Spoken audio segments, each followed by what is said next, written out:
In the meantime, Nigeria's Inspector General of Police Kayode Egbetokun has praised the dedication and diligence of police officers, military personnel and other security operatives in ensuring the smooth conduct of elections in Bayelsa, Imo and Kogi states. This was made known in a statement signed by the force Public Relations Officer, ACP Olumuyiwa Adejobi, on Tuesday. The IGP commended the commitment displayed by the security personnel, highlighting their role in maintaining law and order, safeguarding the electoral process, and ensuring the safety of citizens. He, however, noted pockets of incidences that occurred during the elections and charged the Electoral Offences Desk Officers under the supervision of the Deputy Inspector General of Police in charge of the Force Criminal Investigation Department to commence immediate investigations into the incidences. And of course, joining me right now is Godbless Otubure, President ready to lead Africa, who joins from Nigeria to talk about issues concerning the off-cycle elections that was conducted. Thank you for joining in. God bless. Thank you so much for having me. All right, now, what's your assessment of the just concluded off-cycle elections in Bayelsa, Imo, and Kogi states? And what do you think were the main factors that influenced the eventual outcome? Well, I mean, my take is that Nigeria's democracy is currently at a grave danger because of the actions of some people clearly within INEC, and also politicians, people who see themselves as not responsible to the development of their own country, sadly so, but for the advancement of personal gains, which for me is actually a big shame.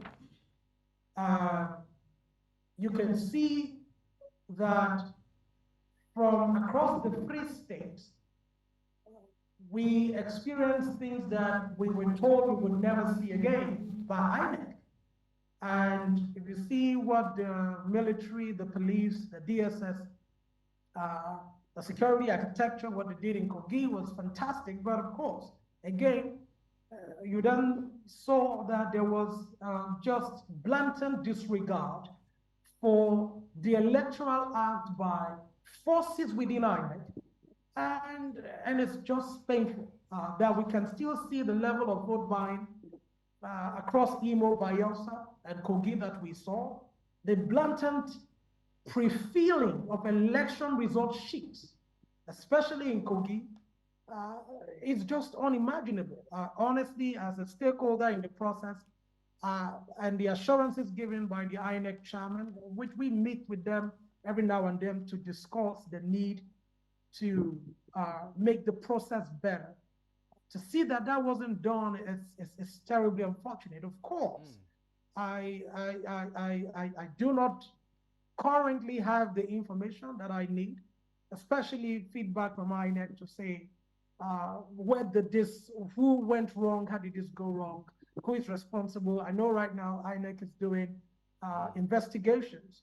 That's the last we've heard of the conversation, but we'll be releasing our reports to them, talking about some of the things we experienced, having deployed observers across the 56 LGAs of the state, and over the many thousand, over 8,000 polling units across the three states. So, I mean, talking in line with some of the cases that you, of course, did highlight, there were cases of low voter turnout. Particularly in some local governments. One of the reasons highlighted is a distrust in the electoral system. Are there any strategies that you feel can be implemented to address voter apathy during these elections? And what would you say in terms of progress compared to what we saw during the presidential elections in Nigeria and this particular off-cycle elections that just happened over the weekend? The best strategy to stop voter apathy is let their vote count, let the people vote. How do you want me to come out tomorrow to vote if in Kogi, a polling officer came to the polling unit with pre-filled election result sheets? He's not been arrested. We don't know that.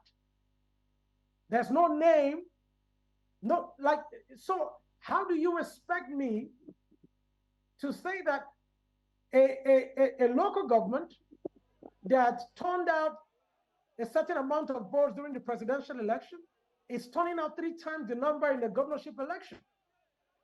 How do you expect voter apathy not to be there? So the idea, the best strategy to curb voter apathy is let the people's vote count. And who will make the people's vote count? It's INEC. INEC, look, another thing again, I think we now realize is that the Electoral Act 2022 has a lot of loopholes that we must now fix.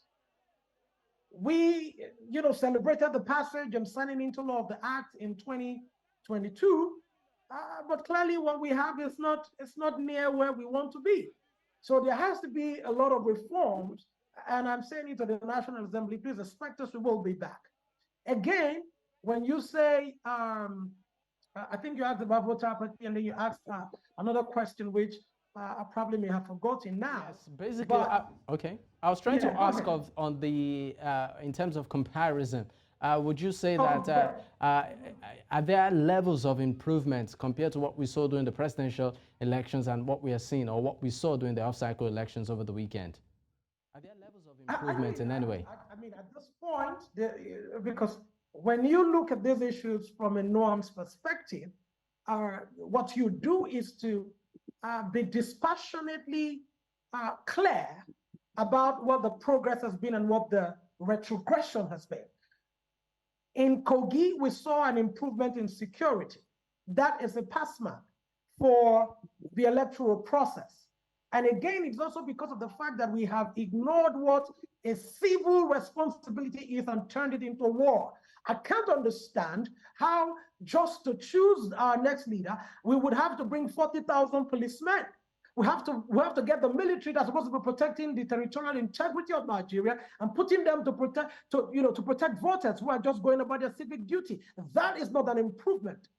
But if you say overall, based off on our reality, security was good. But was there improvement in the voting process? There was also improvement in the deployment process in Kogi, because I can tell you 86% based up on the data that we have, 86% of the polling units opened before the time, as at the time that voting is supposed to open. So that's an improvement.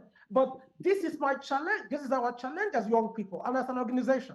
We cannot take 5 steps forward and 10 steps backward. That is not progress.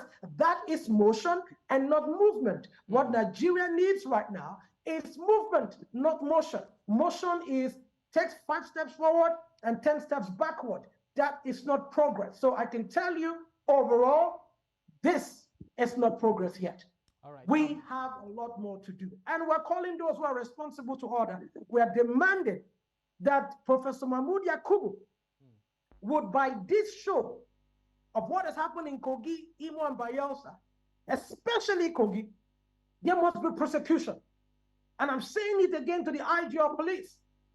The desk responsible for voter education or voter engagement or INEC matters, we must see people arrested and tried and jailed, because there must be consequence for bad behavior.